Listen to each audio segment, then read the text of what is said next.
dalam masa 40 hari, supaya jangan satu amal pun terlepas. Dakwah, ibadat, khidmat, menangis, bangun tahajud depan Allah, taat pada mesyuarat, jaga baca Quran, semua amal. Jadi inilah usaha yang betul, yang ada istiqamah. Usaha yang macam ni akan berkesan pada Tuhan dia. Jadi tabligh yang macam ni akan bagi kesan pada dia. Penyakit dia akan hilang.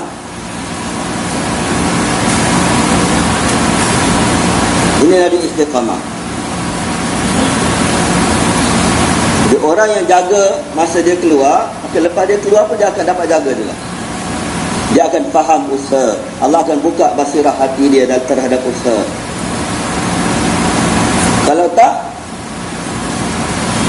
maka kehidupan dia sama. Masa keluar jalan Allah pun sama, balik pun sama, tak ada perubahan. Kehidupan dia tak terbina. Ini akan berlaku. Dia orang yang berjalan-jalan, sebagaimana orang puasa, sambil puasa pun dia macam mengumpat, tak jaga mata dia. Maka Nabi bagi tahu puasa macam ni Allah tak perlu pada dia, tak perlu puasa pada macam ni.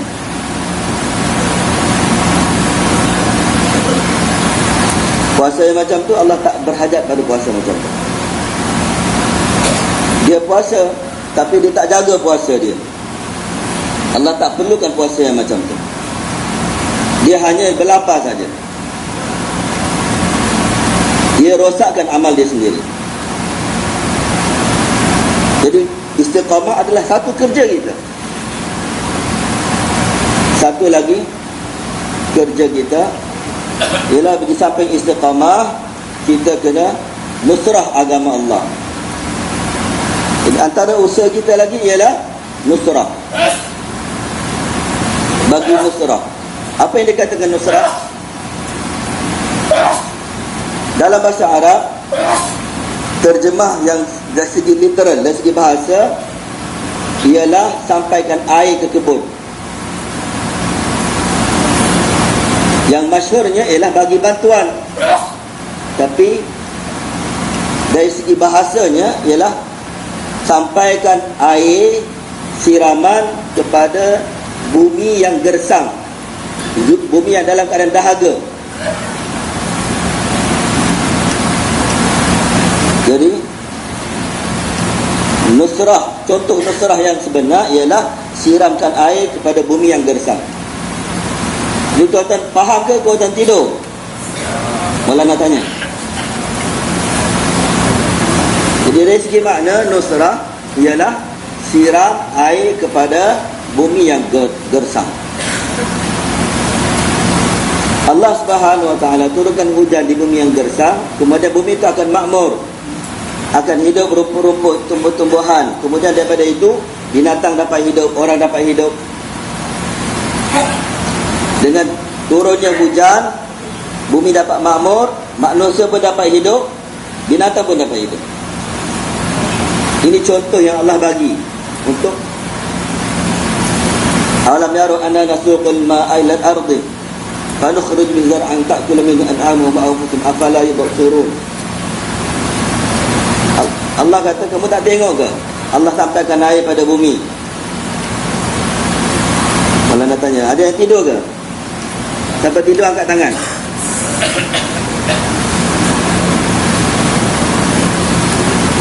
Atas bumi yang gersang, Allah turunkan air, siramkan air. Bumi dia tak boleh nak bergerak untuk dapatkan air, maka Allah sampaikan air pada dia.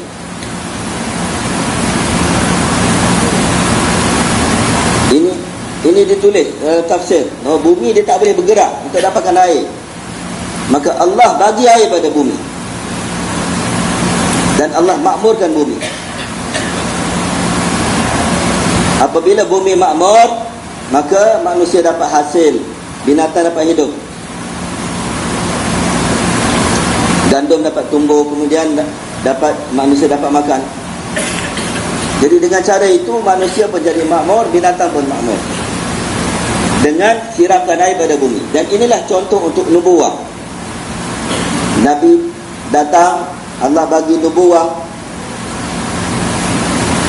Jadi orang yang didatangi oleh Nabi lah jahil, tak tahu apa-apa. Dia sembah batu, dia puja batu. Di sebalik Allah, dia tak sembah Allah, dia sembah batu. Mana boleh nak bandingkan Allah dengan batu? Batu. Di mana Allah, di mana batu? Jauh beza, tak boleh nak beza. Tapi manusia punya jahilnya, benda yang tak masuk akal. Rab, satu batu, tapi dia boleh pergi sembah batu. Tak dengar, tak berkata-kata.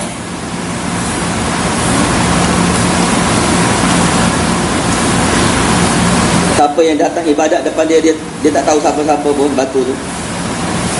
Tapi manusia punya jahil, dia pergi sembah batu. Jadi manusia dalam keadaan rosak semua cabang hidup dia. Dalam muasyarah dia bermusuh-musuhan, dalam perniagaan tidak ada amanah,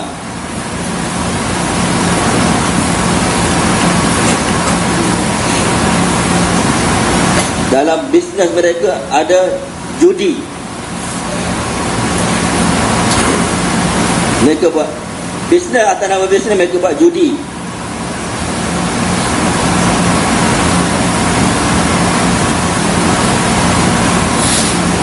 Nama bisnes tapi dalamnya ada judi. Demikian dalam muasyarah, mereka bermusuhan. Adik-beradik pun bergaduh, kabilah dengan kabilah pun bergaduh. Seolah-olah api sedang menyala dalam masyarakat. Ini keadaan masyarakat. Seumpama bumi yang gersang, tidak ada sebarang kebaikan, maka Allah Subhanahu Wa Taala siramkan bumi macam tu. Allah nak hantar Nabi, turunkan kitab,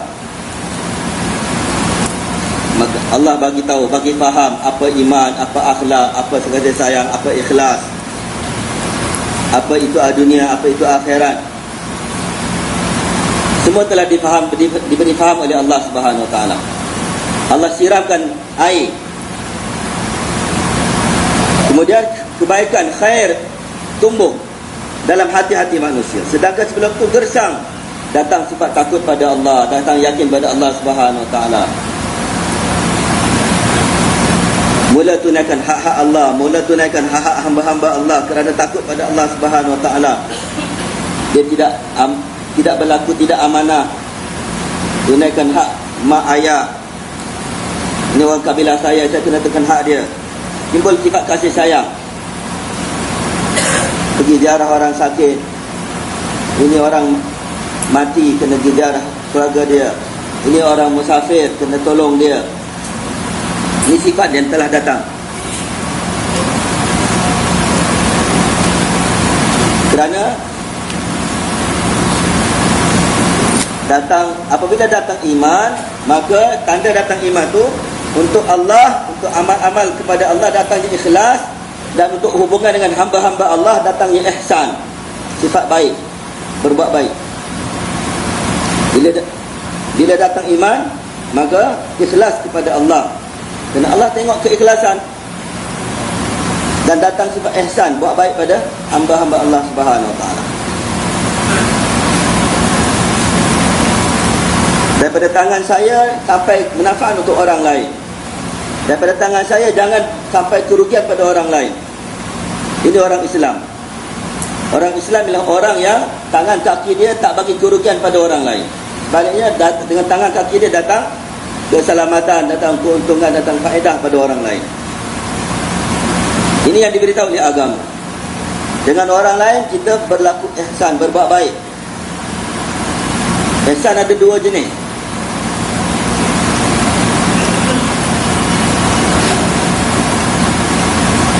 Ada berapa bentuk ihsan? Dua. Macam mana? Satu ihsan sempurnakan keperluan hidup. Bila lapar buat apa? Buka restoran.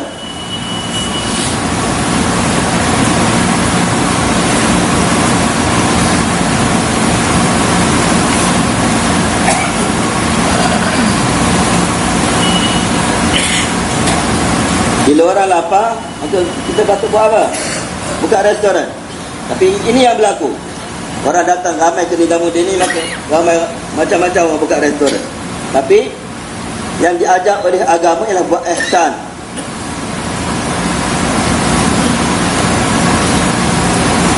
Ialah bantu orang lain untuk menyempurnakan keperluan hidup. Ini satu ihsan, satu bentuk ihsan. Banyak mana yang mampu bagi separuh roti, bagi separuh roti. Orang yang tak cukup pakaian, bagi pakaian pada dia. Sesat jalan, tunjukkan jalan yang betul pada dia.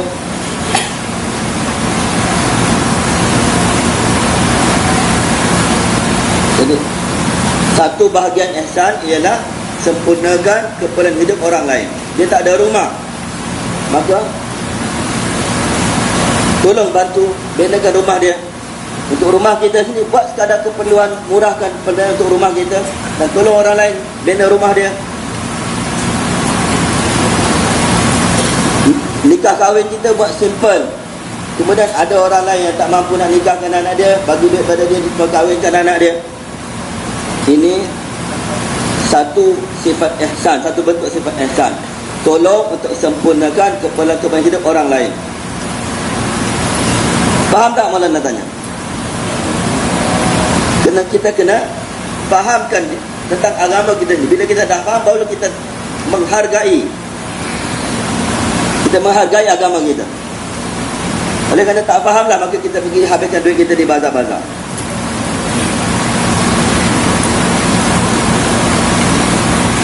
Bila kita pergi bazar, kita bawa agama bazar.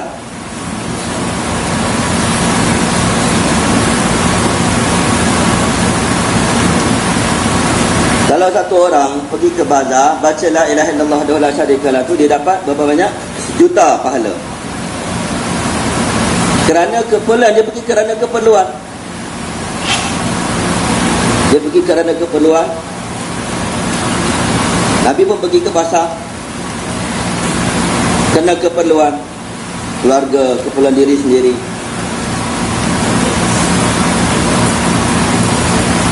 Pergi baca kalimah, kemudian bagi salam pada orang Islam. Ini agama di tuntutan agama di bazar.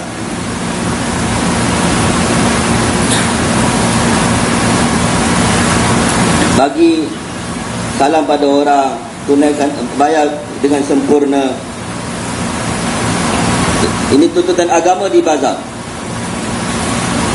Jadi kita kena faham apa tuntutan agama dalam kehidupan kita. Kalau kita tak faham, maka agama jadi rutin. Ramai orang yang berkumpul, tapi yang faham sangat sedikit. Jadi kita kena fahamkan diri kita tentang agama kita.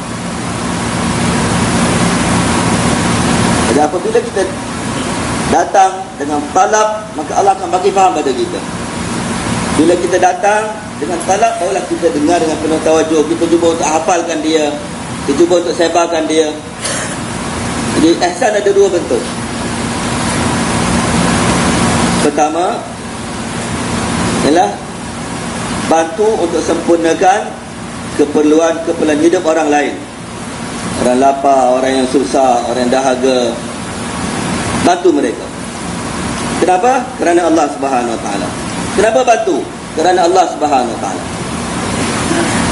Rasulullah sallallahu alaihi wasallam bagi tahu, siapa-siapa yang hindarkan kesusahan daripada satu orang saudara Islam, maka Allah hindarkan kesusahan dari dia pada hari kiamat nanti.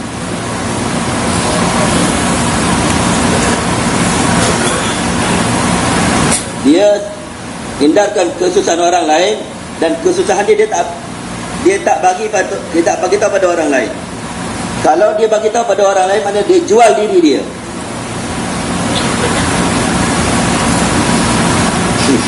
Contoh, kita dengar fadilat tadi, kita bagi tahu kepada orang siapa yang hindarkan kesusahan orang lain. Sekarang kamu hindarkan kesusahan saya. Ini bukan caranya. Kita guna fadilat tadi untuk diri kita. Jadi satu bentuk ihsan ialah bantu orang lain dalam keperluan hidup. Satu bentuk lagi ialah jadi pembantu orang lain dalam maksud hidup. Jadi maksud kehidupan satu orang Islam ialah datang kehidupan beragama dalam diri dia. Ini maksud hidup dia. Allah telah ciptakan kita untuk agama. Pertama sekali akan ditanya pada kita apabila kita mati ialah tentang agama. Bagi tahu apa agama kamu. Allah akan tanya tentang agama. Madinuka. Dalam hadis bagi tahu. Setiap orang yang mati, malaikat akan tanya, apa agama kamu? Nabi sallallahu alaihi wasallam bagi tahu. Apabila Rasulullah tanam mayat mana-mana orang, Rasulullah akan bagi tahu pada orang-orang yang di kubur tu, Rasulullah kata, bantulah untuk doa untuk saudara kamu. Sekarang dia disoal, dia ditanya, macam mana dia habiskan kehidupan dia, apa amal dia telah buat, akan ditanya. Orang yang datang hantar belum balik lagi, pada mayat tu telah ditanya dah. Allah tanya dia, malaikat tanya dia, apa agama kamu? Jadi oleh kerana itu kita kena buat usaha agama, kita kena buat dakwah. Jadi agama ni adalah maksud hidup kita. Untuk agama inilah Allah telah ciptakan kita. Hanya untuk agama inilah Allah ciptakan kita.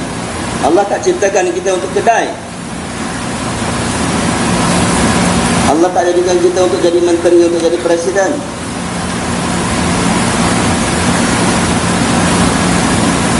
Allah tak ciptakan kita untuk itu. Allah Subhanahu wa ta'ala ciptakan kita untuk sempurnakan perintah-perintah Allah. Oleh kerana itu Allah bagi mata, telinga dan bagi macam-macam benda pada kita supaya dengan benda-benda ni kita boleh sempurnakan perintah-perintah Allah. Dan satu lagi ihsan ialah bantu orang lain dalam maksud hidup. Satu ihsan lagi ialah bantu orang lain dalam keperluan hidup. Dia tidak ada agama, jadikan dia orang beragama. Dia tak ingat kalimah, ajar dia sehingga dia ingat kalimah. Dia tak tahu tentang semayang, ajar dia tentang semayang. Dia terlibat dalam dosa-dosa, ikram dia, dakwah dia sehingga keluarkan dia daripada amalan dosa. Ini kerja Nabi-Nabi. Dua-dua bentuk ihsan ini dilakukan oleh Nabi-Nabi. Nabi sempurnakan hajat-hajat orang, keperluan orang, dan Nabi jadikan umat sebagai orang yang beragama. Jadi dua-dua perkara ada dalam kehidupan Nabi. Orang lapar, orang dahaga, Nabi bagi makan minum. Nabi tolong janda-janda, yatim-yatim. Begitu sekali banyak Nabi bagi bantuan sehingga masyhur tentang bantuan Nabi pada orang lain. Belum jadi Nabi lagi, perkara ini ihsan bentuk kedua ni dah masyhur daripada Nabi sallallahu alaihi wasallam. Bantu musafir, bantu janda, bantu balu, bantu yatim. Sekarang ni manusia ambil duit daripada musafir, buat duit dengan orang yang bersafar. Dia pelancong, maka dapatkan duit daripada dia.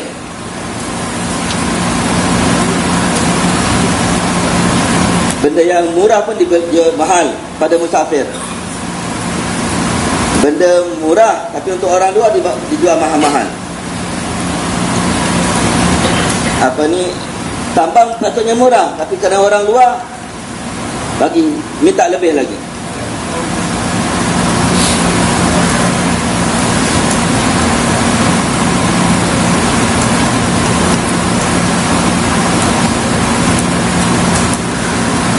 Menipu. Dia orang luar, dia tak tahu apa. Inilah masa nak ketuk dia. Sedangkan agama kita apa yang dia ajar? Dia musafir. Kita kena jauh, hindarkan kesusahan dia, tunjuk jalan yang betul pada dia. Dia orang luar negeri, dia orang tak tahu keadaan tempat ni. Ini sifat yang ada pada Nabi sallallahu alaihi wasallam. Bantu orang lain, sempurnakan hajat orang lain. apabila baginda dah jadi Nabi, maka baginda datang pada ihsan. Yang satu bentuk lagi iaitu ajar manusia agama.